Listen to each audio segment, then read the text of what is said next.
Layson, remote, what? Good morning. Okay, now we're live. Do I repeat that? Yes. Okay, so we're called to order. Finance Committee meeting is called to order at 10:31 a.m., December 21st. All meetings are present, that being Alderwoman Finlayson, who is virtual via Skype. That's very nice of her. And Alderwoman O'Neill to my left. At this time, I will entertain, most importantly, there's cookies on the table. Please help yourself. They're very chocolatey. That's my guilt talking because I think we're the only meeting that's happening this week. So this time, I will ask for a motion to approve the agenda. Motion to approve the agenda? Do I have a second? All in favor signify by saying aye. Aye. Aye. Okey doke. Yes. Madam Chair, do we have minutes to approve? Yes. They're the December 7th meeting minutes. They should be, they are attached to the agenda. I don't know if you have a hard copy or not. Do we have a motion to, I was just looking to make sure we had all the listing of the status, of the presentations, yeah. Do I have a motion to approve the meeting minutes of December 7th? I do apologize. Yes, I didn't see that on my copy, but I move approval of the minutes from the December 7th meeting. Second. All in favor signify by saying aye. Aye. Thank you. For the record, we have Deputy Director Jackie Giles sitting in for the City Manager, Mike Malinoff. Okay, so at this time, we will go right into supplementary appropriation. The first one being a nice one from the governor, I think.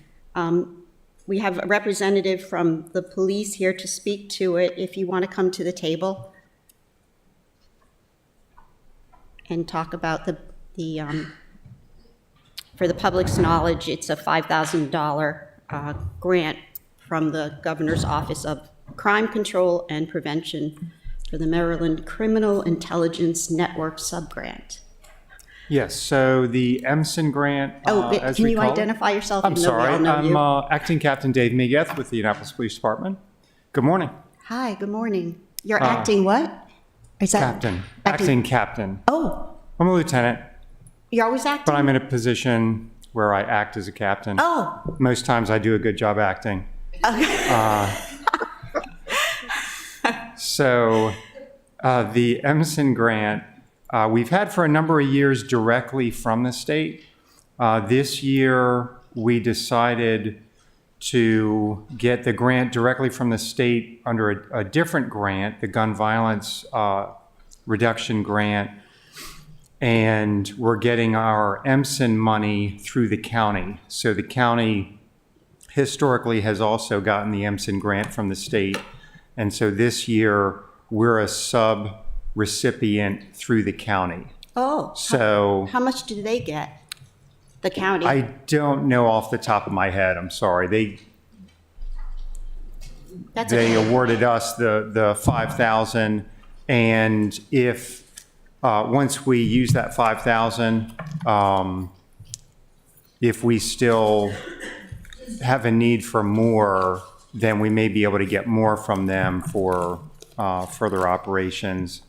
It's basically the EMSIN grant covers, it's an information sharing infrastructure between jurisdictions for sharing accurate and actionable intelligence, for dismantling criminal networks, as well as decreasing the number of fatal and non-fatal overdoses as a result of opioid use. So that's kind of the spirit of the grant. Like I said, we'd gotten it for a number of years, and so originally we had submitted with our FY23 budget that we were going to get the grant, but then when the other grant came out, the gun violence reduction, we decided that with the operations that we were doing and the personnel that we have, that we wanted to try that grant. That was a new one this year. And that's one that we have, and that's pretty much where we are. What kind of sticks out in the description is that the state granted, I think, $601,000 to the county. So that's why I asked, how come we only got 5,000 We're only getting of that? 5. Well, like I Or said, is it that's a bucket of money that they take from when you need it? yes, like I said, because we were somewhat surprised, because in past years we've gotten more for our EMSIN grant that we got directly from the state. And so when I questioned the county on it, they said, well, we're going to start with 5, and then if you need more, then we'll discuss giving you more. They didn't guarantee that we will give you more. I don't know that they're in a position to do that, but they said that we'll discuss that once you use the 5,000, and we will use the 5,000 up very quickly. So it's mostly used for overtime operations, addressing the issues that I mentioned earlier. Okay. Sheila has a question. Alderwoman Finlayson, you have a Yes. question? Thank you, Madam Chair. Acting Captain McGuez, is this funding to be used by APD, or is this part of the anti-doping program out of the mayor's office? No, it's different from that. This is only for APD. Oh, I'm sorry, say that again. yes, this is only to be used by the police department. It's separate from the other grant that you mentioned out of the mayor's office. Okay, all right, thank you. Congrats. Thank you. Or do I have any other questions? I have a quick question. Yeah, Alderwoman O'Neill. Thank you very much. So you said this is not as what you've traditionally received from the state for the other grant. Can you tell me what you Correct. traditionally? Let's see here.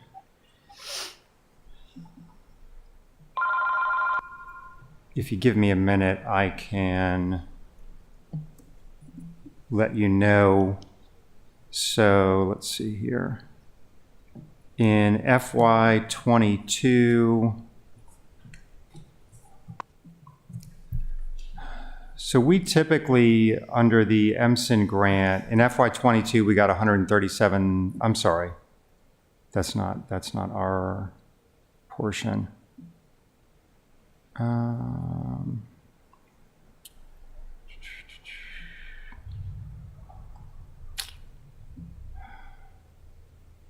I know that we typically got, it was at least around 50,000 that we got. Yeah. So, like I said, and it supported the same initiatives in past years, and we always ended up using it all up. So, we expect to use up to 5,000 in very short order, and then we'll be contacting the county about further grant funds for it. Okay, thank you. Yeah, no, it's kind of a little bit troubling. I mean, let me just Insulting. read. It says, whereas the state awarded grant funds to the county in an amount not to exceed $601,511 for the current fiscal year to achieve these goals, all is further described in the grant agreement. So it is, it's kind of troubling that out of that, we only get $5,000. Is there some communication that should happen between us and the county to make sure that we get our correct allocation? Yes, and that's what I was saying. Once we've invoiced them for that 5,000, then the immediate follow-up is, do we Ask need for another grant agreement, or do Okay. we just need an amendment to the current grant agreement for more funds? Yeah. Yeah. Yeah, and I don't see that being a problem, yeah. And does any of this cover it won't cover any staff time, right? No, this year, it's only going to be the overtime operations that we do. In past years, we had partial salaries for some employees that were covered by the MSIN grant.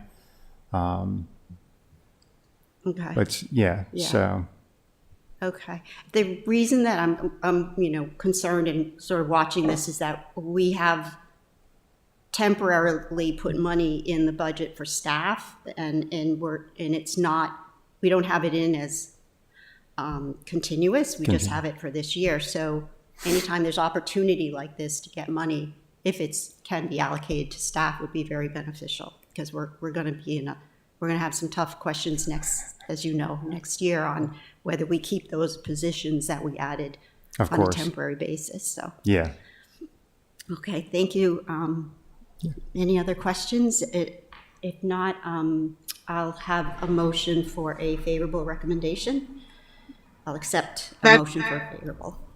Yes. Madam Chair, I'll make the motion, but I do have a follow-up question for the captain. Did we make a request for a specific amount? Or did they decide the allocation would be 5,000? They No, being the county. Correct. We did not make a request for a specific amount. I believe the county was aware of what we'd gotten in the past. I could be wrong on that. But when they sent over the award agreement, that was the amount that was in it. Mm-hmm. And my response was, the wording, I believe that the chairwoman mentioned, I said, this is adequate, or this is, parity, with the county, questioning that. And they responded that once we had spent that 5,000, then we would discuss further funding. So, and as I said, I don't see that being a problem. Okay, great, thank you. Madam Chair, I'll make a motion that we give a favorable recommendation to SA 2223. Do I have a second? Second. All in favor signify by saying aye. Aye. Favorable recommendation. Thank you so much. Make sure you have some cookies. Thank you, ma'am. All right. Next is a fund transfer.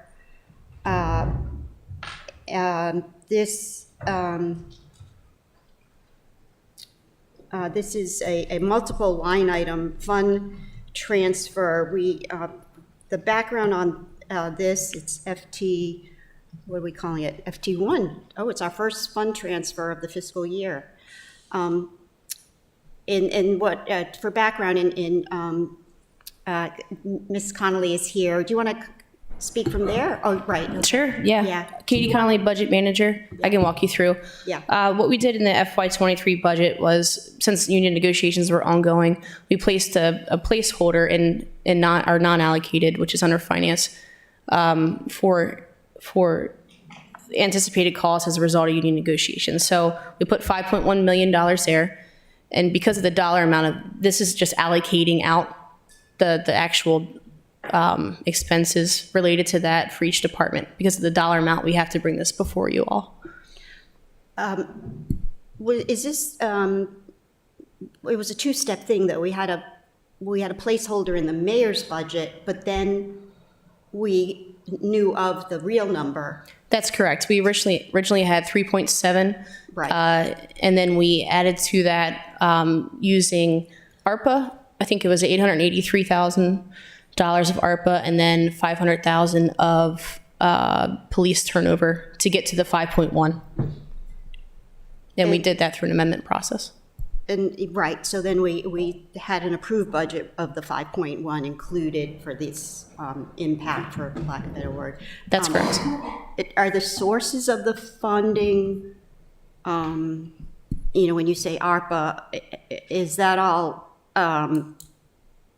like audited? Is there any exposure in the sources of this funding that we used in the mayor's budget? I know the third item is fine, but the ARPA money is okay to use that? Yes, ma'am. Okay, and so this distributes to anyone affected by the union in their salaries. Okay. My only question is it what phase of, in the budget process, when did we realize the impact? When did they come to us and say, or when did we negotiate and say, oops, we need, what is it, more? We put in, we need 3.7 million more. So it was, I believe it was end of April, May that we realized, I think that's when they finalized the union negotiations. Before we sat down and did amendments and all that. Yeah, so that's when we realized, we're going to need a little bit more than we originally anticipated and added that amendment in there. And I've learned through, and I'll say it now, publicly, we've had this thing with the council and the finance advisory committee is, why we have a date that we should know this before the budget, but it's really to, we don't know how much we can give the union until we know how much we have. So to have that deadline is sort of a moot point. But so it leaves us to, we have to have the best educated guess, I guess that's what you call it, in the mayor's budget. This was a really, I hope unusual year where we had a big increase in the police, but it's a negotiating process, and it's not like cut off, what's the number, and continue. So I'm looking with the help of my colleagues on the finance committee to amend the code so that that date isn't, an absolute, and that we revise the code to really represent the way we do put the budget together. So we don't every year ask, where's that number? Where's that number? So thanks for letting me elaborate on that. Do I have any questions on this? No? All righty. So at this point, I will accept a motion for a favorable recommendation for this fund transfer allocation. Madam Chair, I'll move a favorable recommendation for FT 123. Second. All in favor signify by saying aye. Aye. Aye. Aye. All right. Thank you so much, Ms. Connolly, for that great accounting. All right. So next on the agenda that I've lost temporarily, we usually have an update from the finance director. Is there anything that you want to discuss? Sure, high level, I can tell you that Director Dickinson is involved in the settlement of the bond sale today. That's why she's not here. Of course, we're working on audit and the ACFR, and then gearing up for budget. Everyone at this point has received the budget timeline, the budget memo instructions, so we're hopefully that'll go on. Yeah. I'm sorry? Now, it's going to be the first time that we have, that I don't know, maybe Alderwoman Finlayson knows, where we actually have sort of this kickoff of a strategic plan in alignment with the budget to establish priorities. So, yeah. And the bond sale has been done, right? But this is just... That's correct, just a settlement. Mm-hmm. Okay. And that's great news. That's actually huge news about the bond sale. Okay, anything else? No? No, ma'am. Thank you. So next on the agenda is we have a continuation of the presentation of the capital projects that was done last meeting. It was really excellent, and I shared at our council meeting that my colleagues should, look at that tape to, to see the status of their respective jobs. We left off with, I think, just one project manager to present. And so whoever needs to speak come on up. We don't have any attachments, but maybe it was from the last meeting. Oh, the same sheet, okay. Oh, wow, okay, yeah. So good morning, David Gerald, Director of Public Works. So as Alderwoman Tierney mentioned, we started this at the last meeting. And what we had was a list of our 30 active capital improvement projects, either in design or construction or just about ready to move into those phases. So at the last meeting, we did 25 projects, 25 of the 30, so we have 5 projects left. Each of the project managers presented the status update of the projects, so we will continue that today. And I'm very happy to introduce our newest engineer to Public Works, Burr Vogel. He's a retired Navy captain, and we're very pleased to have him, and he's jumped right in, and he's hugely well qualified, and so I'm going to turn it over to him. Oh, thank you. One quick question, refresh my memory. Do we have this electronically attached, this list, so I can, Yeah, we provided before the last meeting. I think Right. you sent it out to all the council members in advance of the meeting, so, yeah, you read my mind. I think yeah. I need to do that again. yeah. Okay, Thank so thank you and welcome. Yeah, do you want to tell us a little bit about yourself? What the heck, right? Yeah. Well, for the record, Burr Vogel, Project Manager, Public Works, and I've spent about... Oh, your mic, Mike, the green light thing, yeah. Oh, there we go. All right. Again, Burr Vogel, Project Manager, Public Works. Spent about most of the last 15 years, with the exception of 3 years out in Hawaii in the DC area. In 2011, I was the Director of Public Works for the Navy's medical campus at Bethesda. And then from 2014 to 2017, I did 2 jobs out in Hawaii, the operations officer for the engineering command that took care of all of the Navy and Marine Corps facilities there. And again, the Director of Public Works for Joint Base Pearl Harbor Hickam, which was quite an exciting place.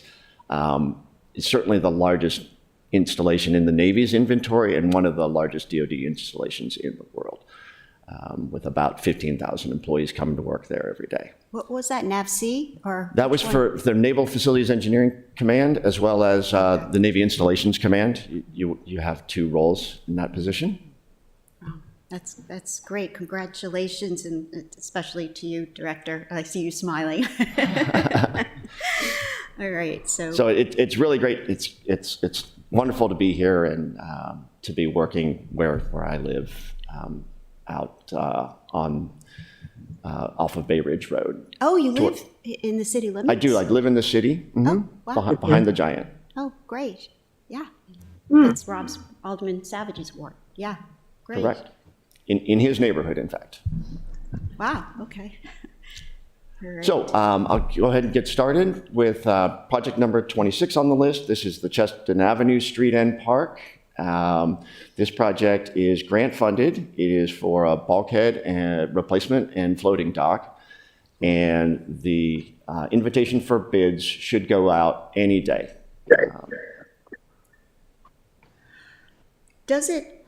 I was involved in an initial neighborhood meeting, and is the scope solidified now? There was talk about a kayak stand and not a kayak stand. No kayak stand, and in fact, because the kayak launch is not something that DNR can fund, we've cool. removed that as well. So Okay. it will strictly be a dinghy dock.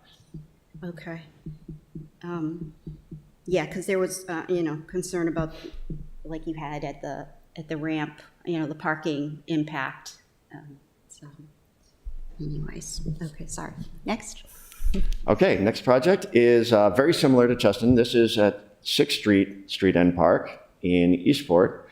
And this is for another floating dock and a gangway that'll take you down from the end of the street.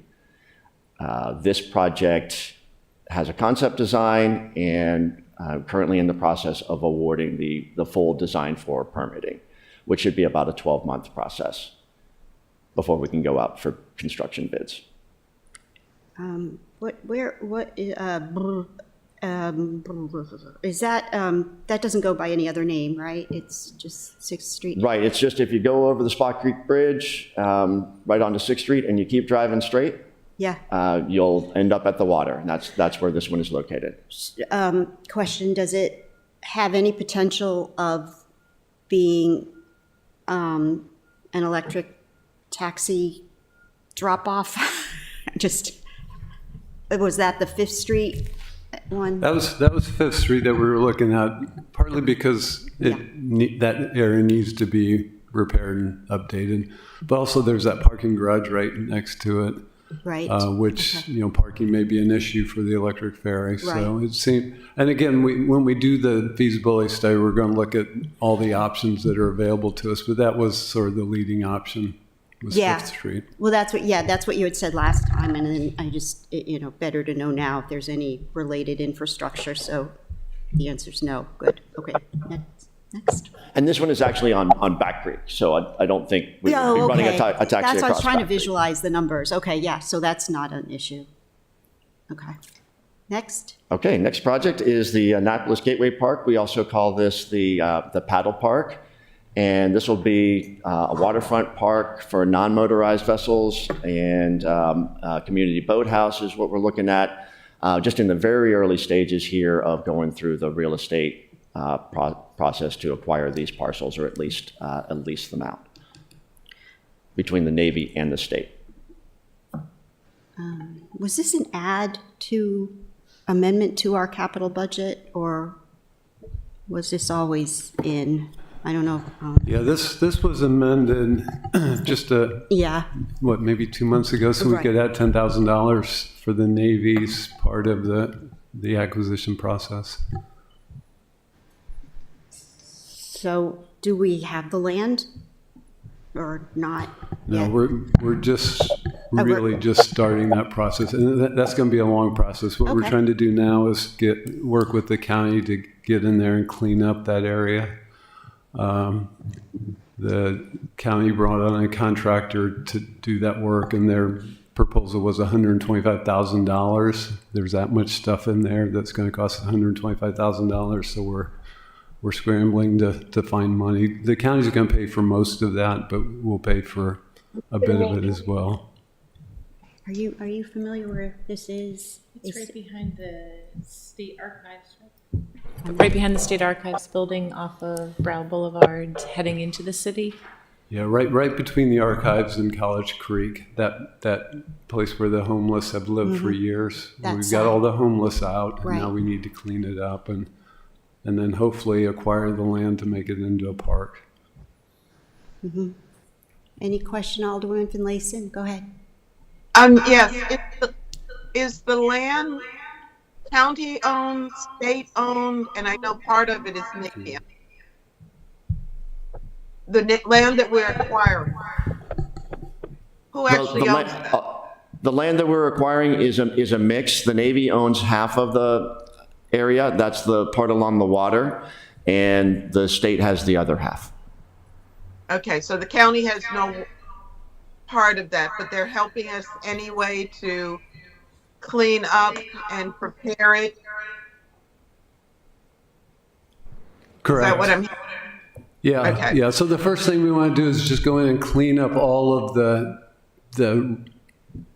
trash and garbage and debris that was left by the homeless population. And as we're continuing with the process, working both with the Navy and with the state to either lease or acquire that property.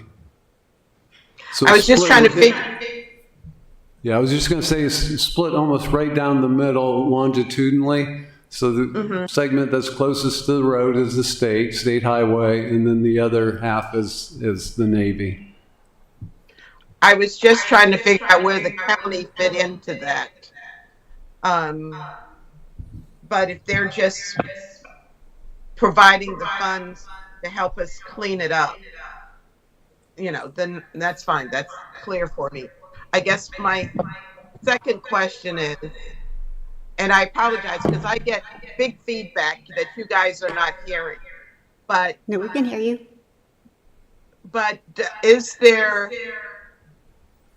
funding that the county giving us to be taken from another pot of money that the county has allocated to us? Is my question? Not that Yeah, I'm but- aware of. I'm not aware that they're taking it from something that was already guaranteed to us. I think this is separate money that they're coming up. And it's through Rec and Parks, so this is all being worked with Jessica Lays from their Recreation Parks Department. Okay, well, good. Okay, thank you. So Mr. Vogel, is there a concept plan, area-wise? Is there a concept plan? Because the first thing I think of is how landlocked it is, and it is a gateway, so what would be the access? Is that stuff known yet? Yes, there is a concept plan. Oh, okay. All righty. Okay. Ooh, next one is, ooh, wow. Okay. Yes. Yeah, okay.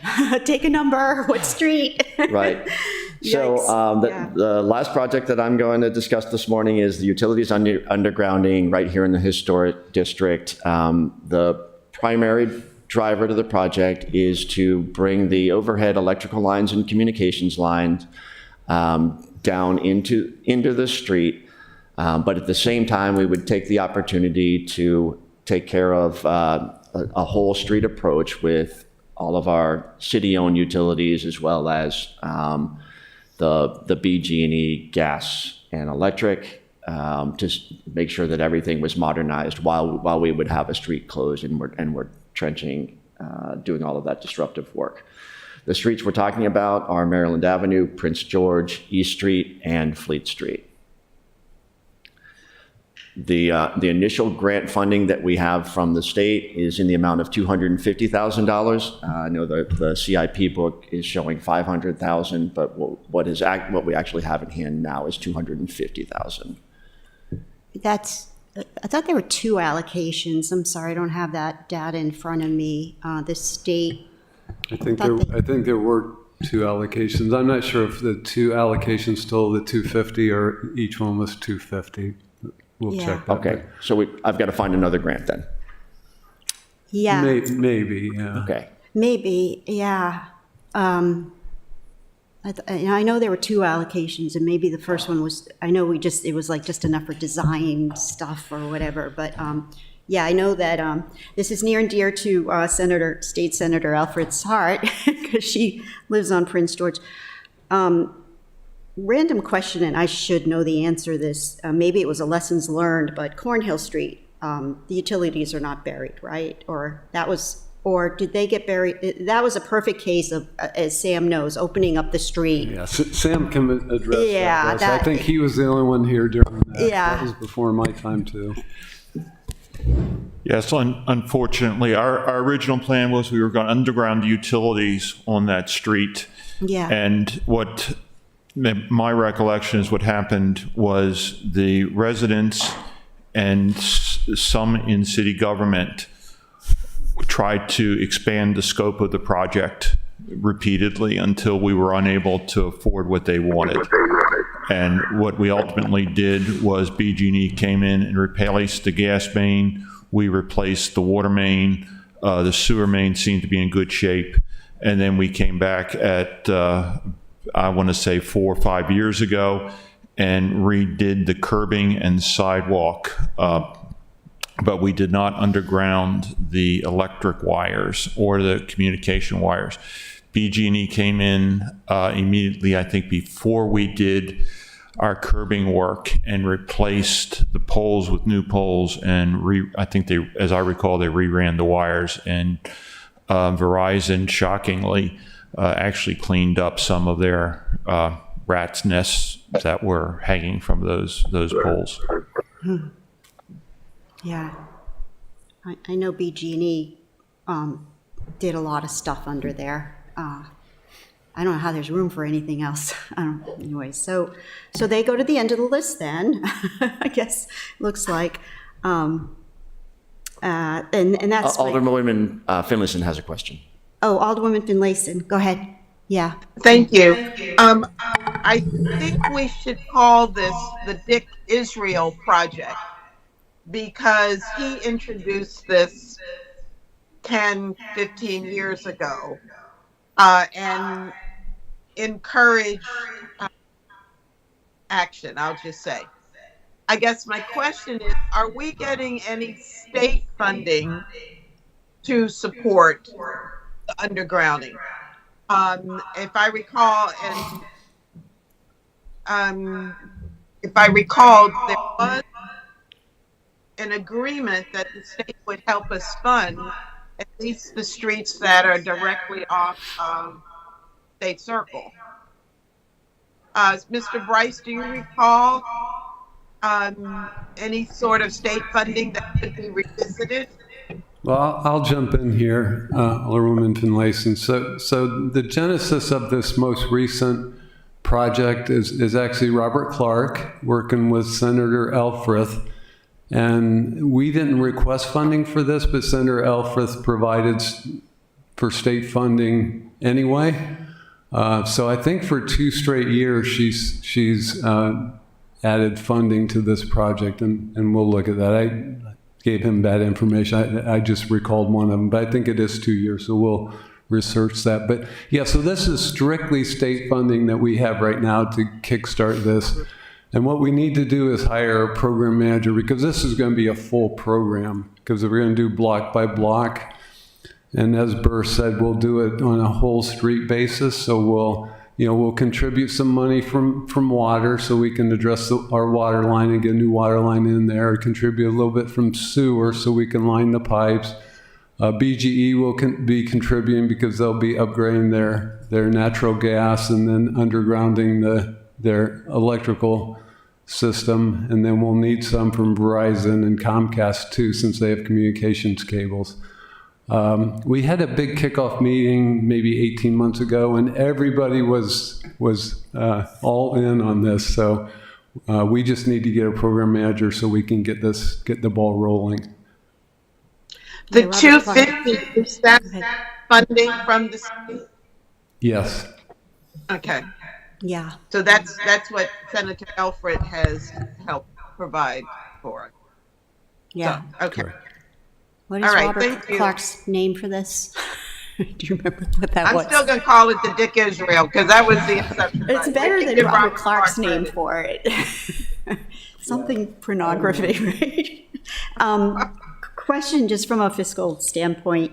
Could you speak to the pluses and minuses of doing this, as far as maintenance and access? I mean, I know it's very costly, and I know the benefit is clearly aesthetics, right? But what else positively is? I mean, how do you get to service them? Well, since I think everything that we're talking about bringing from overhead to underground is not owned by us. It would be owned by others. Oftentimes in, more rural areas, there's a big advantage because you don't have trees falling on your lines. You no longer have to pay to clear trees. That really wouldn't be the case here. And I would be kind of speculating on behalf of BG&E as to whether there's a maintenance benefit or a reliability benefit. But just off the top of my head, I would say maybe not a huge one. But that's in That's their all of them. bailiwick. Yeah. Oh, okay. However, but if just from the city's standpoint, and again, very early, but being able to leverage state funding to at least do a lot of this concept design and the program management would help us. That would be a shared cost, or maybe a cost that if we wanted to do some of this work on our own aging utility infrastructure, again, that sewer systems and our water pipes, this benefits us directly in that way. Some of those poles are shared by cable, so what happens to the cable? Or am I wrong? The telecommunications? Yeah. Yeah, absolutely. They're going to be part of it. Oh, they're part, everything. It'll all go in the ground, right? We'll take the poles down and then bury all of that in trenches. And is there a line of them that go down in the City Dock project, by chance? On I'm sorry, could you repeat the question? Dock Street, power lines, are they in the limits of We're going to talk to BG about that because we think this is the perfect opportunity to do that. And that would Yeah. really improve the project to Yeah, have it that's all good, undergrounded. Yeah. I think the other thing I would add to what Burr and David have both said, I think first of all, what this is a project that will be very similar to what we did on Main Street and Church and State Circle and Church Circle and West Street. It'll be a major replacement of utilities and streetscape. The other thing, and we learned this very strongly on Cornhill. Cornhill. on Cornhill Street, Cornhill, is that our infrastructure, as well as BG&E's infrastructure, is very old. And when you go in and you replace one thing, you crack everything else. So as they went up the street on Cornhill, every length of pipe BG&E laid, they broke a service connection. As you have seen, we are doing major water replacement, and BG&E is doing major gas replacement. And it's just a matter of time until we would be on Prince George Street anyway, or East Street or Maryland Avenue. So this is a very good opportunity to replace our aging infrastructure as well as BG&E's aging infrastructure with new facilities.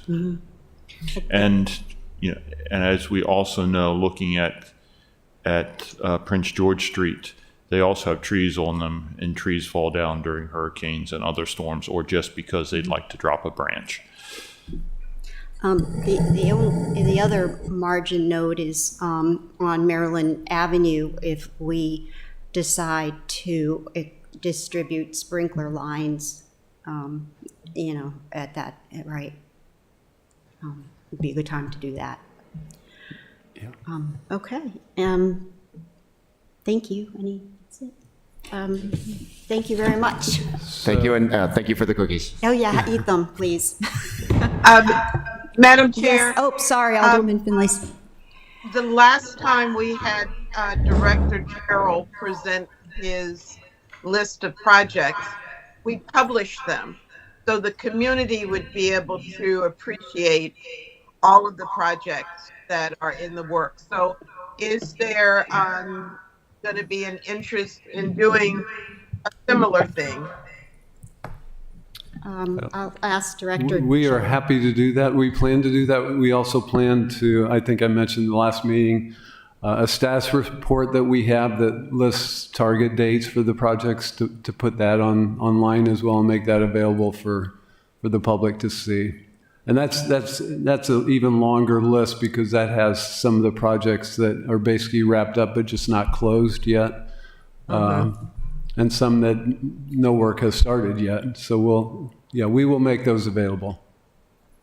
I think that's great. The public would have a better idea of exactly what's going on and where funding is going. So Yeah. that was great. Thank you. Yeah, to that point, what is the total volume that you're managing of capital projects right now? That's what Alderman Finlayson is saying. The public should know that we have a staff of. Right. So the prior approved projects, so prior to FY23 was $149 million. And then the FY23 projects, and this includes the $41.6 million for City Doc, but the FY23 is additional $73 million. So what's that, about $220 million worth of projects, which is, for a smaller city like this that's a pretty active program. Okay. And Director Gerald, if you will include the length of time, I'd hate for the community to think that that's what it's going to cost us today. But when you're doing the timeline, let them know that it's over in some cases, multiple years. Yeah, and that's And a great multiple point. funding sources. Yeah, that's a great point, because that number includes the water treatment plant, which has been operational for several years. We're still wrapping up, some of the loose ends of that, but that's been operational for 3 or 4 years now. So, yeah, that's a good point. That's over like a 6-year period. Thank you. So Jasmine Wilding was not available this morning, unfortunately, so Betsy McCune is going to talk about the Southwood Storm Drain Improvement Project. Hi.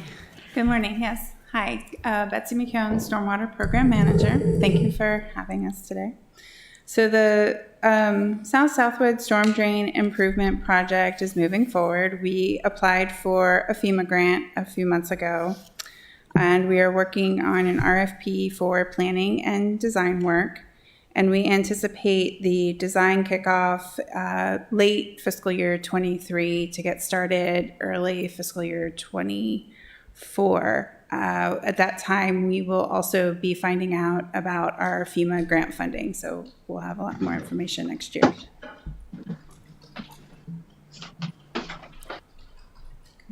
And this project, I understand, crosses 3 wards, so very exciting. Any questions? Oh, did we lose Alderwoman Finlayson? Oh, did she think it was over? No, I think she just turned the camera off. Oh, okay. Okay. Where is this? The last thing. No, Southwood. Where, is that your ward? Mm-hmm. Okay. It's good. at the base of Spa Creek, right? Help me, Sam. So it's south of West. Southwood, and that drainage area is basically between Legion Avenue, West Street, Russell Street, and the headwaters of Spa Creek. So it's kind of behind this side of West Street, It's in back behind, like Karma's, I believe it is I got also in yeah, behind Rhonda's. Ceremony Coffee. It's Rhonda's ward, I think. Yeah, part of it's in Rhonda's ward, as I recall.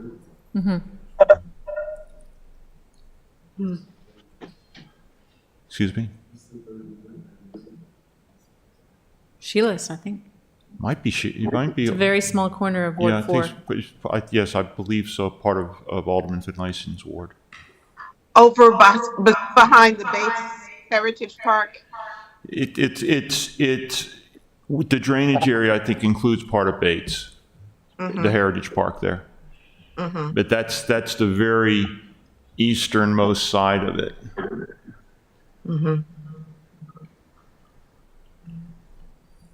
Okay. Were you always in stormwater, Betsy?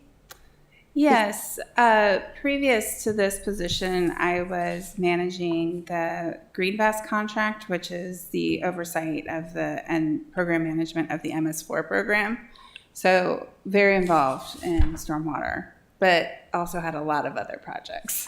Yeah. So it's nice to now just be focused on stormwater and give these projects Right. the attention they need. Right. She was responsible for the wonderful pool that we have right now. So that was a challenging project that turned out great. So Yeah. Okay, so I didn't know I know that you did the MS4 because you presented last time, but I saw your response to Alderman Savage and yeah, right, so that not surprised me, but I didn't, good. Alderwoman Finlayson saw that too. Yeah. Yeah. And I'd like to thank Betsy for staying on top of it. And I had asked that you take pictures after the fact, after the rain stopped. And she did. And clearly you can see how the issue had been addressed. So thank you, Ellen.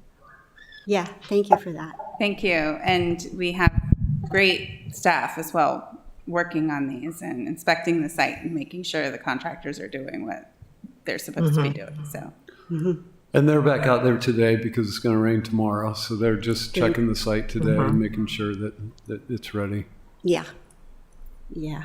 Thank you. Thank you. Thank you very much. All righty. I think that's all we have. Can I say Oh. something for good of order? Oh, yeah. No, not with that. For the good of the order, we have, is there anything for the good of the order? Yes, I have something.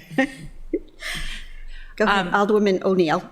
I would like to point out that Director Simmons is here from Office of Emergency Management. Oh, come on up.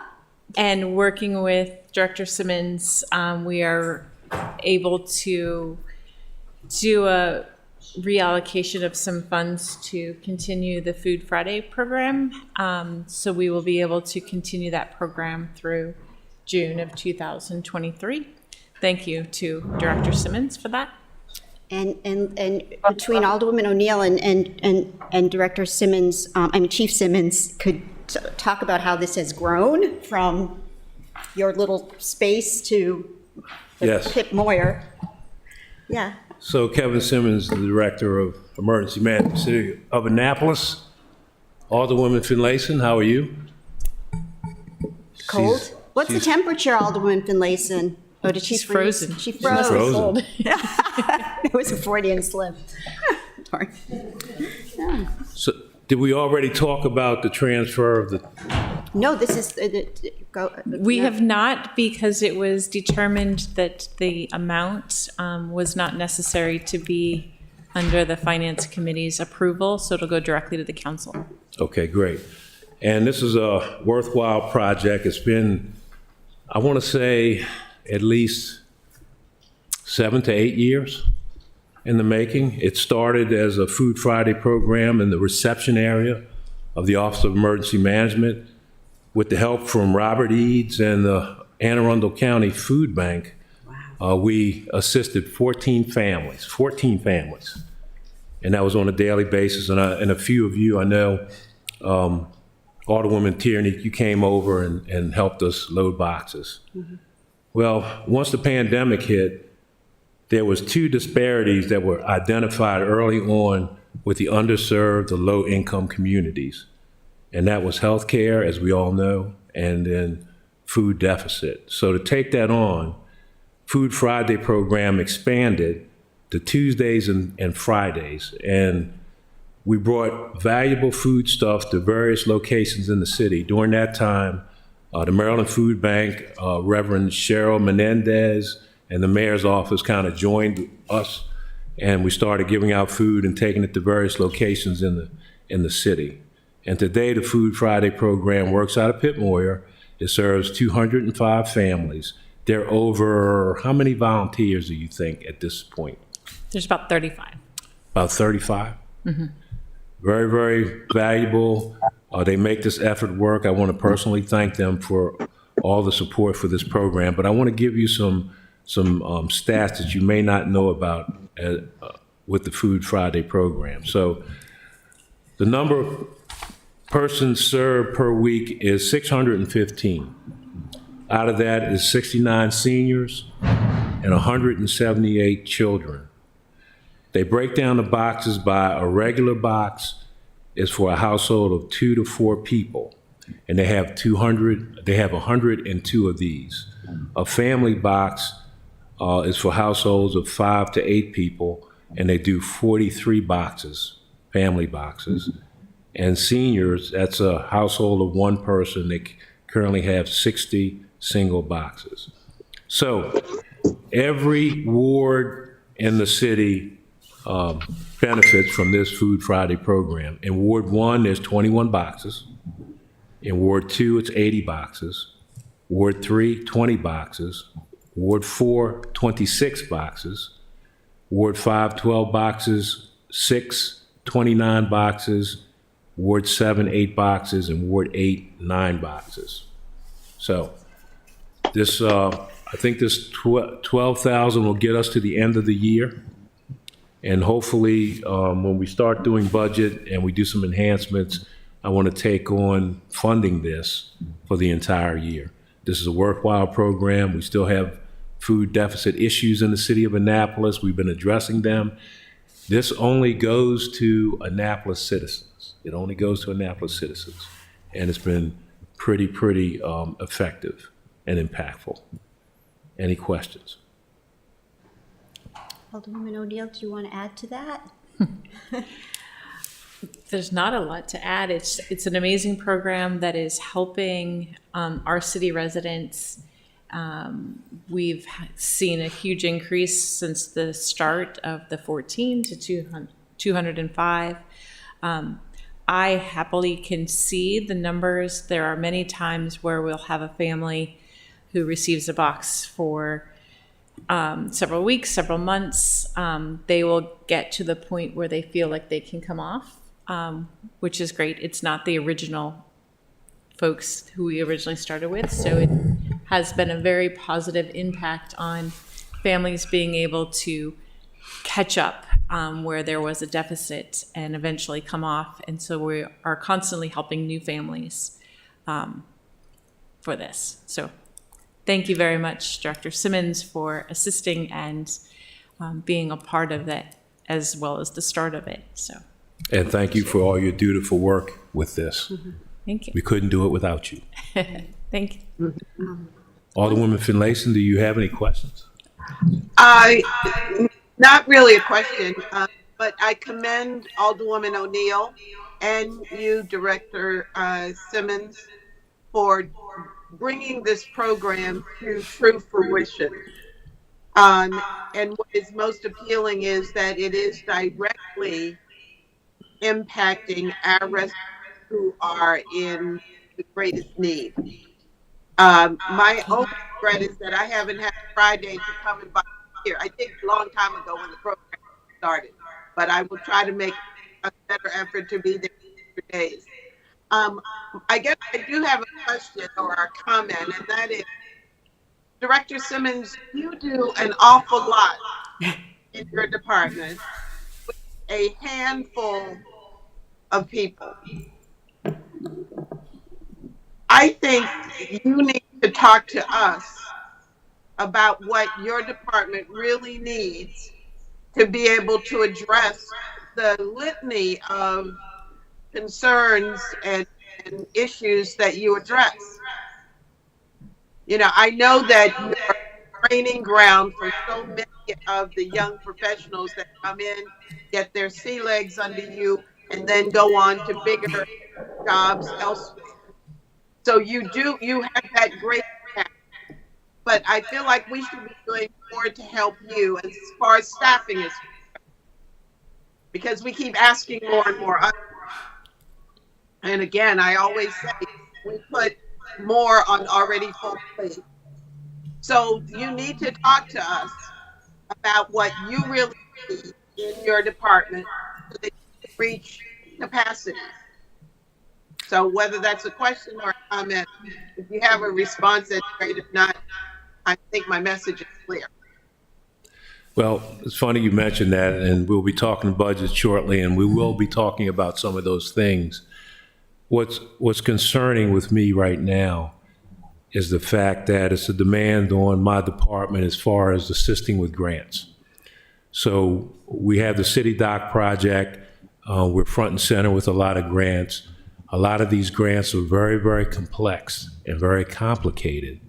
200 some odd pages, and even after you get the grant, you have to manage it. You have to have a project manager, which kind of falls on the Office of Emergency Management. Unfortunately, I had to turn down Public Works recently on a HUD grant to help them with that. They'll do it, but you know, I think I have the best grant person in the city, and there is no one else. So when folks come to me, I want to help them out with the grants, especially these big and powerful grants that we're doing for the City Doc. So we have to, for me to be able to do that, more resources would be in order. So we'll talk about that during budget time, because you know I do not want to miss out on any of these opportunities.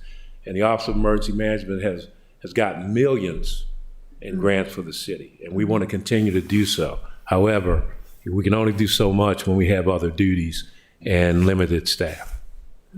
So I'll set that up.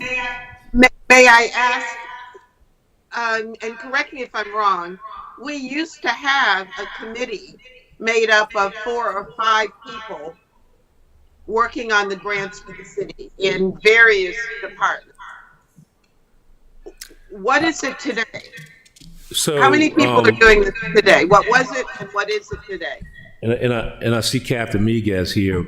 He might want to comment on this too. So when you talked about that, they used to meet once a month.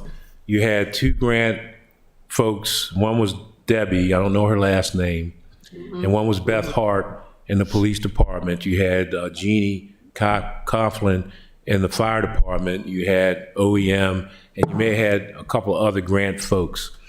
So now I just think it's Jeannie doing her thing in the fire department and OEM doing our thing, and a numerous amount of grants just for FEMA, just for Homeland Security, and then other grants like commerce, earmarks, helping out public works, helping out planning and zoning, helping out the mayor's office.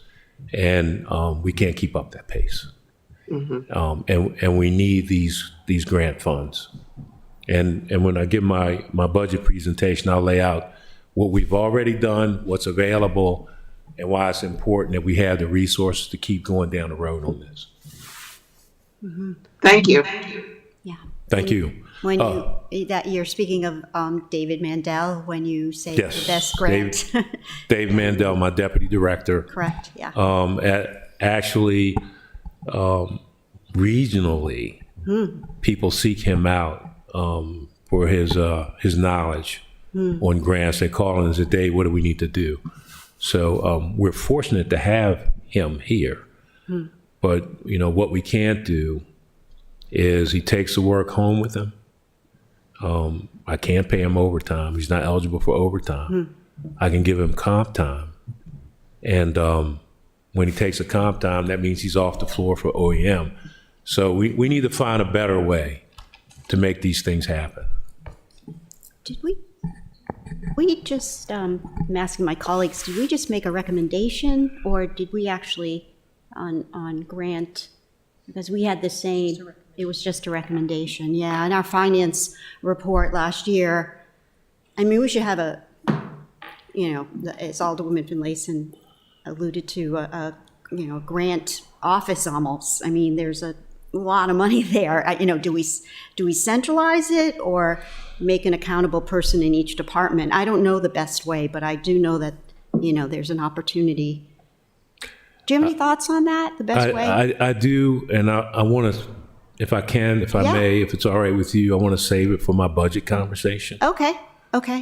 Because that will be a part of my budget conversation. Okay, good. And I'll lay it all out for you. And then it's up to the council on whether you want to go forward with it or not. Okay, I'm glad you're thinking about that. I am. Yes, you.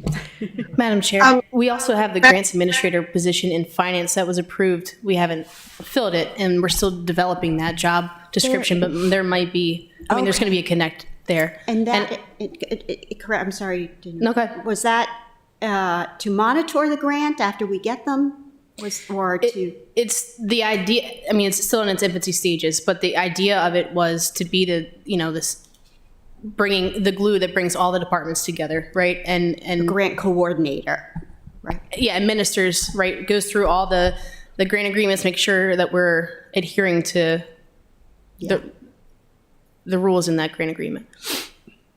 And I did want to let Alderwoman O'Neill know that the $12,000 is reflected in OEM's budget today. Great. Thank you. Yeah. Thank you. May I Yes. May I make a request of the finance department as they are formulating the job description? We should have a discussion about what we need as a city. Do we need another administrator, or do we need people who can actually assist in writing these grants? What I'm hearing from the director is they need the manpower to help facilitate the writing of the grant. That's not to say they don't need a manager, but what is the best use of that funds? So I think we should have that discussion before that position is finalized. Understood. There is definitely, we recognize that there's more to the more puzzle pieces, that need to be discussed on this. I just wanted to remind you all that there is a grant administrator role. That's all. All right. Thank you. Deputy Director Gold has a question. Yes, thank you, Chairwoman. So grant writing is a complex process, and all of the departments do it. We have certain people in departments and in the mayor's office and myself who do more of it than others. And generally, we work across departments. So when I put in a recent grant, I worked with Dave Mandel, I worked with Department of Transportation, I worked with Planning, Zoning, and Public Works. So there's people in all the departments often working together, but often there is one person, such as Dave Mandel and OEM, Eric Lashinsky in Planning and Zoning, and me in the city manager's office who do most of the grant writing. As Director Simmons has said, it takes a huge amount of time. All of us, end up taking it home, as he said. And so when you put grant writing on top of our day-to-day responsibilities, it's almost another position. And we're often asked, are you going after grants? And there are more grants out there that are available to the city that the city could get, but that we just don't have the staff capacity to go after. So there's, I often feel like there's money left on the table because we can't go after everything because we don't have the time. Will the Resiliency Authority assist in that effort, or? They will be able to assist. That's part of their role with grants that build resilience. So that could be in response to sea level rise, shoreline resilience. It could be cybersecurity. It could be warming, food deserts, anything like that. Economic resilience, all types of things. That is part of their role. And both the city and the county will be putting together their lists of projects and needs for which we will be seeking assistance from the Resilience Authority. Thank you. Sounds like it's going to be a good discussion at budget time, or maybe even at the strategy session. I think Alderwoman has a question. Yes, Alderwoman Finlayson. Yes, thank you. Ms. Giles just raised another important point in that we have a resiliency authority. So I would like for it placed on our agenda that we get an update. They just recently appointed the executive director, so I think they're about ready to begin their work. And I think it would be good for us to be aware of the status of their.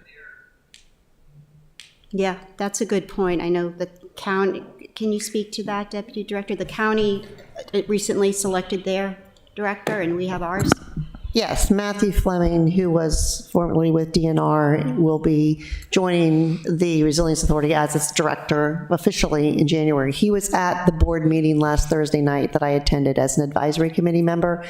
And as you said, Alderwoman Finlayson, the Resilience Authority has now gone through their first two meetings. They were approving bylaws and making changes to them and adopting their charter and appointing a chair and all the formalities and administrative functions. They started talking a little bit about funding for the Resilience Authority. The county put in money up front. They've asked the city to contribute towards funding for the Resilience Authority, which is under discussion right now.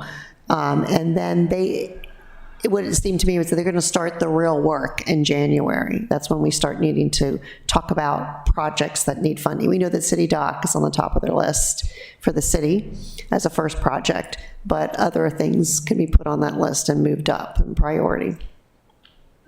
Have we received a funding request for the authority for our year? Last year, the county put out the number of $300,000 for the city to contribute, and that was a request that was considered by the mayor and the city manager. No formal response was made to that. We were thinking about some kind of in-kind contributions. other sources of funding, maybe through the COVID money that was provided to the county to allocate some of that towards the city's contribution, but no formal decision was made. So I know that the county is going to come back to the city with another request for funding. So maybe at some point, we should be having a discussion, as far as the Finance Committee is concerned, about what level of funding we should be planning for.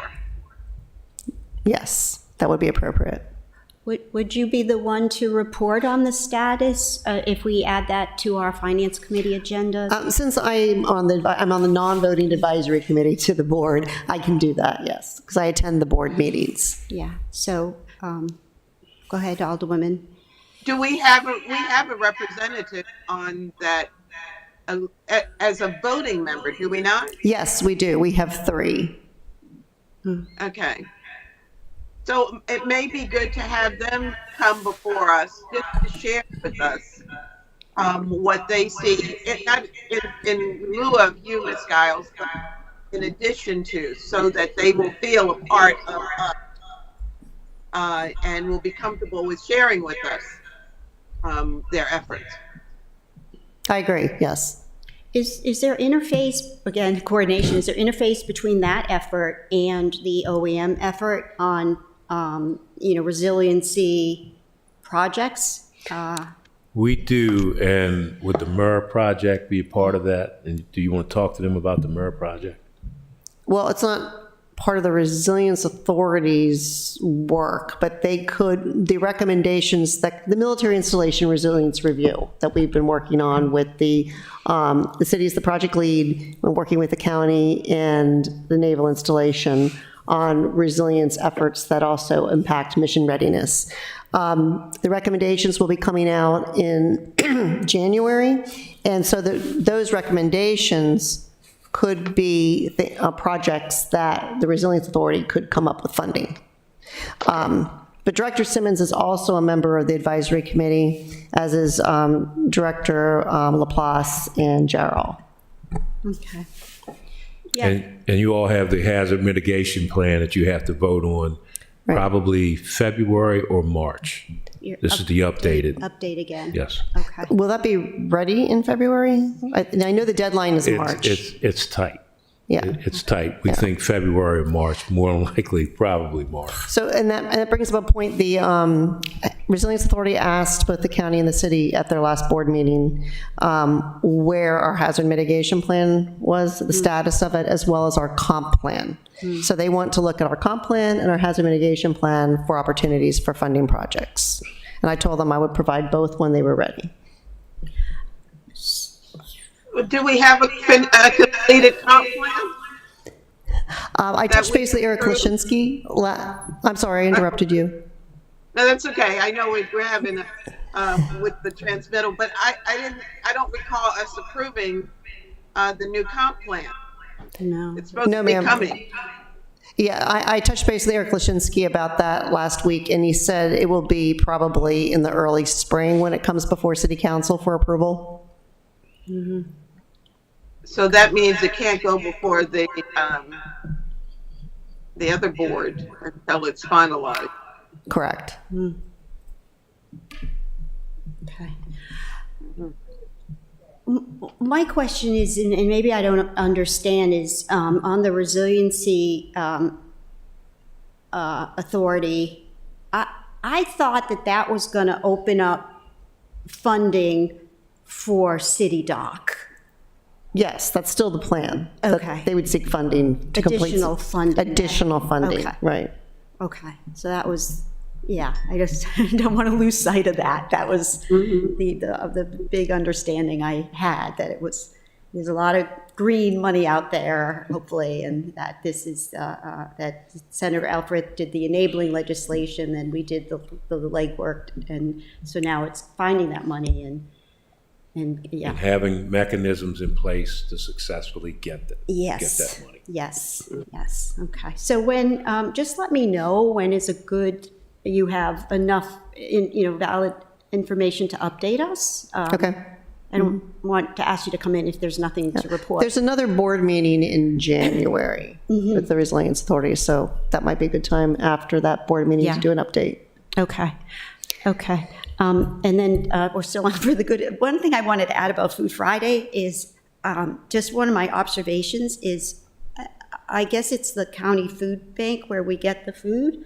And I mean, the produce is just unbelievable. I mean, like when you get the produce, it's like, I'm not kidding, the green peppers are like this big. And it isn't like we're getting the scraps.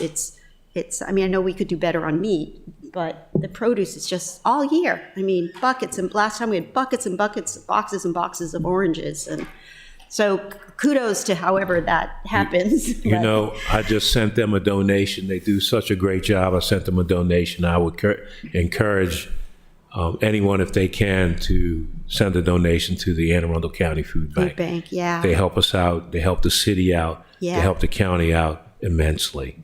And the grocery stores, So I do have a question. Yes. Director. Alderwoman Finlayson, can you hear me? Yes, sir. Yes, I It's can. it's a lot of sun coming through that window. Are you in Florida? No. She's at her dad's. She's in her dad's office. And what Are you you- can't are you in see California? is snow on the ground. Not a lot, but there's snow on the ground. So you're taking your calling winter for- vacation in a snowy place? Only I would do that, absolutely. And I dare not say Florida because my dad wouldn't appreciate it. But no, I'm in, and we're supposed to have a blizzard tomorrow. Oh, wow. Well, tell Dr. Finlayson I said hello. I will definitely do that. Thank you. Madam Chair, you're not throwing footballs now, you're having cookies, right? Yeah, cookies. That's different. I just felt it's guilt about having the meeting. I was just comparing temperatures, Sheila. I didn't know what temperature it is there, but it's chilly here. Just another for the good of the order is the next meeting, I did ask for an update on the self-insurance fund. So whoever we need for that. And then there was something else, and I can't remember. Anyway. Yeah. It's 12 degrees. 12? 12 Okay. Well- What are we? Okay, wait a minute, hold At on. this moment. or 26? Oh, yeah, we're 26. All right. Well, thank you so much. And at this time, I'll entertain a motion to adjourn. Motion to adjourn?